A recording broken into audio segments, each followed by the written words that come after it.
colegas y distinguidos alumnos y alumnas de las misiones universitarias y de gestión. Bueno, en suerte y con la amén de todos ustedes, voy a empezar a conversar con ustedes fundamentalmente acerca de estos aspectos denominados elaboración de la introducción, la justificación del proyecto y el marco teórico. Yo antes de eso quisiera recordar que por lo menos ahora de una manera mayoritaria, aunque no muy de mi agrado, se está tendiendo a dividir la investigación llamándola investigación cuantitativa y llamándola investigación cualitativa. Cierto es que cuando se es cualitativo a ultranza, habrá diferencias a nivel ontológico, a nivel epistemológico, a nivel metodológico y a nivel axiológico.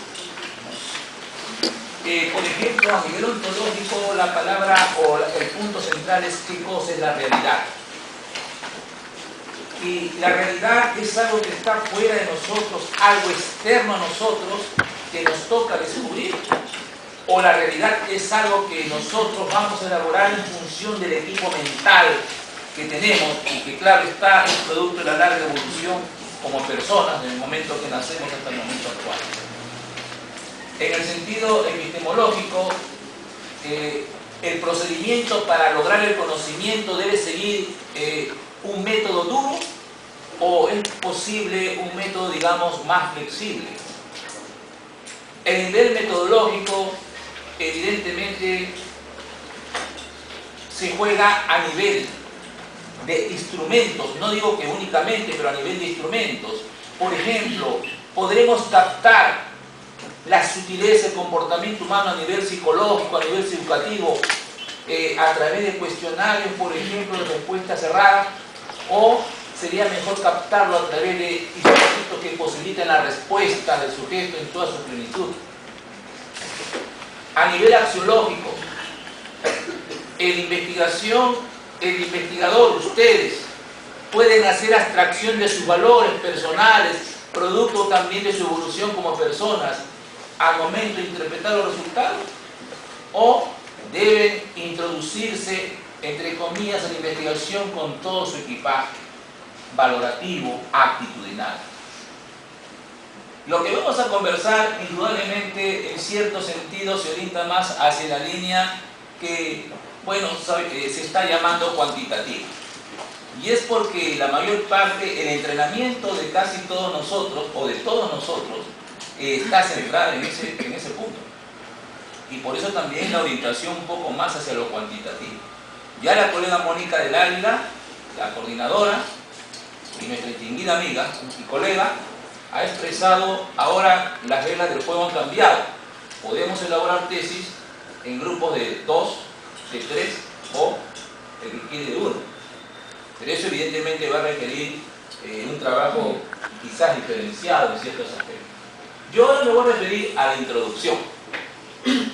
La introducción, colega, bueno, el nombre, ¿qué significa introducción? En la investigación, ¿no es cierto?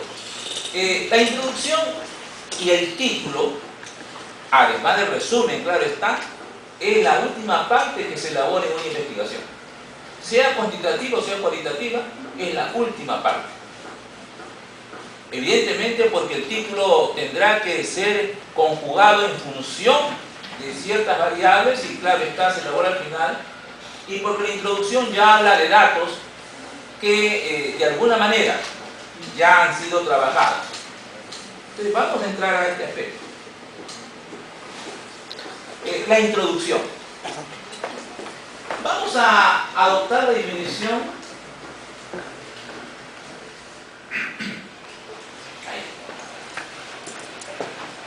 parte del estudio que presenta, ojo, o sitúa a grandes trazos el problema sin resolverlo de ningún modo. Vale decir, en la introducción nosotros no vamos a discutir los resultados, no vamos, entre comillas, a colocar los resultados, pero sí tenemos que tocar algunos aspectos que nos permitan, ¿sí?, adelante, situar la investigación, como se dice, a pinceladas, pero tocando o desarrollando ciertos aspectos. Ahora, los aspectos que voy a ver no necesariamente se desarrollan en todas las investigaciones, pero sí deben tener por lo menos varios de estos. En las investigaciones empíricas, y empíricas se refiere a aquellas que se basan en experiencias, por ejemplo en el trabajo de campo. Aquí en Champañat todas las investigaciones son empíricas, porque todas tienen que realizar un trabajo de campo. No son investigaciones teóricas, son investigaciones empíricas. Y claro está, las investigaciones empíricas son de diverso tipo. En las tesis que ustedes y yo, y todos aquí hemos desarrollado, vamos a por lo menos caracterizarla como aquella sección del informe de tesis en la que usualmente ustedes van a describir, y yo también describo, algunos aspectos considerados como el punto de partida del estudio. Vamos a retratar lo que se investigó, pero ¿cuál fue el punto de partida del estudio? ¿Qué cosas hemos investigado? ¿Cuáles han sido las limitaciones del estudio? Las dificultades que hemos encontrado, por ejemplo, y la organización del informe de investigación. Usualmente, esas son, digamos, los tópicos que necesariamente habría que tocar en una introducción. Repito, siempre es conveniente expresar en un lenguaje escrito, por supuesto, armonioso y sintético, ¿no?, cómo es que se generó el estudio. ¿Cuáles son las limitaciones de aquel? ¿Cuáles son, o mejor dicho, cuáles son las dificultades que podemos haber hallado en la investigación? Y por supuesto, la estructura básica de esta. Para elaborar la introducción es conveniente que ustedes tengan en cuenta la información que evidentemente han generado. Por ejemplo, hay que recordar, tener muy en cuenta el problema, ¿sí?, el problema de investigación, cuál es su significado, su importancia, sus causas probables, la teoría, los problemas teóricos implicados, las investigaciones previas relacionadas con su problema, el estudio en sí de ustedes con sus objetivos e importancia, el diseño, ¿no?, que es la parte de investigación que ustedes ya conocen, diseños transversales, longitudinales, etcétera, etcétera, y las hipótesis. Con esta información en mente es que ustedes pueden ya elaborar su introducción tocando los aspectos que hemos señalado. Bueno, evidentemente tendríamos que presentar un ejemplo de introducción. Y claro, la única manera que ahora tengo de presentarlo es presentarlo a través de estas ayudas, y a irlas leyendo ustedes, ¿no es cierto?, y yo, en algún aspecto, estas 6 o 7 ayudas para, por lo menos, tener un ejemplo de lo que es una introducción. Ahora, si en esa introducción se están cumpliendo todas las cosas o los aspectos que hemos señalado, vamos a ver si se cumplen o no esos aspectos, ¿no es cierto? En todo caso, veamos. Se trata de una investigación que tiene que ver con el rendimiento en matemáticas. Y veamos aquí cómo empieza la introducción. Desde mi punto de vista siempre debe empezar con un párrafo generalizador, un párrafo general que empiece a dar la idea, a contextualizar el trabajo que ustedes justamente están dando inicio con su introducción. No voy a leer, claro, está la ayuda en toda su extensión, pero ahí la tienen, ¿no? Este primer párrafo, por ejemplo, es un párrafo general que va a hablar acerca de lo que es el conocimiento científico en el mundo, su importancia y cómo el conocimiento científico está generando una cultura científica y tecnológica que claro está caracteriza algunas sociedades ya en nuestro planeta e incluso en nuestro país. Caracteriza algunos segmentos pequeños, sí, pero ya hay en nuestro país personas que están en una cultura de este nivel. Evidentemente personas de elevado nivel socioeconómico que les permite tener muchas consideraciones de tipo tecnológico que nosotros, otros o muchos, la mayoría no tienen. Entonces vamos a este párrafo generalizador y nos termina diciendo que evidentemente este conocimiento científico tecnológico debería ser patrimonio de todo el mundo. Es una aspiración, claro está. Ahora bien, aquí ya en este párrafo se introduce a este conocimiento donde se genera Se va a generar en algunos sectores más rápidamente que en otros, ¿no es cierto? Pero esto está unido inextricablemente a la educación. O sea, no habría, desde el punto de vista de introducción, un avance científico-tecnológico si este no está unido inextricablemente a la educación, que Brunner definía como la puerta de la cultura, en un libro muy interesante que escribió ya hace casi 20 años. Y claro, con la orientación de la UNESCO, va a enfatizar en el aprendizaje con características de significativo, de permanente, y en que los alumnos deben aprender a aprender. Entonces nos va situando paulatinamente en lo que va a ser la temática, en aprender a aprender. Y el aprender a aprender, en esta introducción, se va a definir en lo que es el aprendizaje autorregulado. Entonces, en esta introducción, la persona que lo hizo está empezando de una idea general hasta llegar justamente al tema que es materia de la tesis, el aprendizaje autorregulado. Y hace una breve exordio de lo que es TES, ¿no? Aquel aprendizaje en el que el estudiante se siente emocional, cognitiva, metacognitivamente y conductualmente comprometido con su propio aprendizaje. Y claro está, sobre este aprendizaje hay diversos modelos. Hay diversos modelos, y en esta tesis,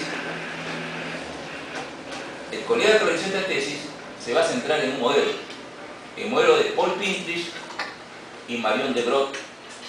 Ya se centró en el modelo y ahora ya nos contextualizó para pasar a lo que es el rendimiento de nuestros estudiantes.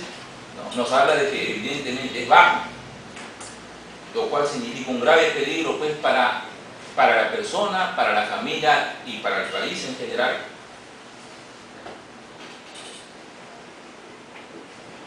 Y ahora nos dice ya hacia dónde va, que es importante, importantísimo, el incrementar notablemente estos rendimientos, sobre todo en el área de matemáticas como el lenguaje, que como todos sabemos son los aspectos vitales. Lenguaje y mate.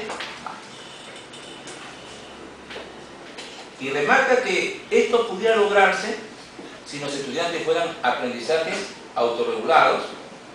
Empieza señalando ahora sí su propósito, realizar un primer estudio en nuestra realidad sobre el aprendizaje autorregulado en los grados de quinto y sexto.